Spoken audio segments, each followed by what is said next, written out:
wata kyakkyawar yarinya mai suna Khadija, wanda kowa tsoronta yake ji sai wani dan bautar ƙasa da ya zo garin guda ɗaya, wato tsautsayi. Tsautsayi yana ganin ta doso shi ya tsaya ya bi ta da kallo, sai dai bai ƙasa a gwiwa ya tare ta. ‘Yan mata ya so yana gaya mata cewa ta yi kyau, sannan kuma ya ganta fa bai yi ƙasa a gwiwa ba, ya zo yana mata magana. Nan take ta fara kallon shi, kallon sama da ƙasa, alamun ba ta gamsu da shi ba, wai ba ajinsu ɗaya ba ne. Ta ci gaba da tafiya, shi fa ɗan bautan ƙasan nan bai haƙura ba, ya ci gaba da binta.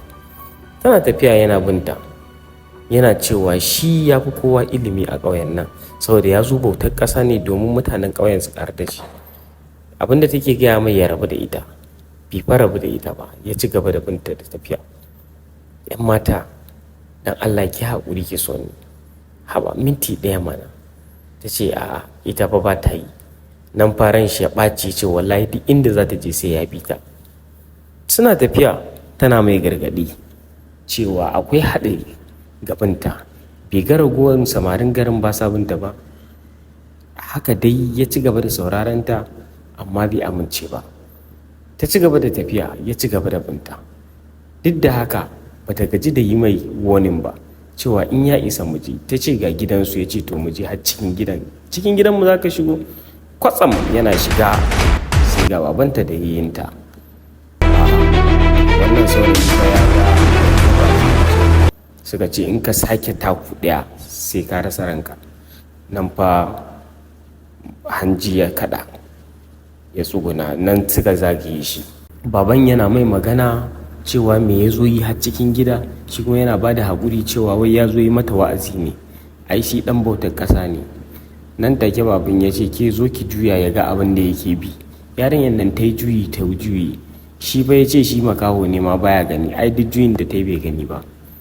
Baban fa ya ci gaba da mai kasance cewa shi ma babban ɗan iska ne, ya zauna a duk inda ya kamata na iskanci. Shi ya zauna a'a, shi fa saurayin nan ya ladabtu, domin kuwa yana gani kamar ba zai koma garinsu ba lafiya.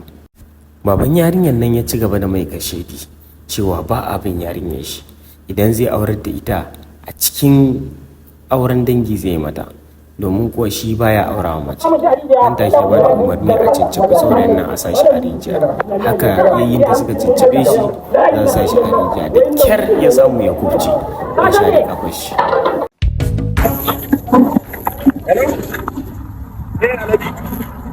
Ina garejin yanzu haka. Na gan shi.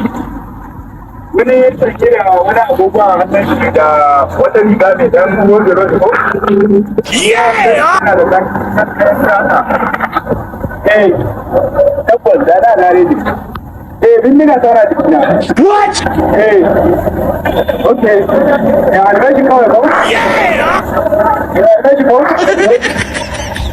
Mana, ai ba zama a wannan ba. Na gama sallah zan je. Mana ka dawo mana.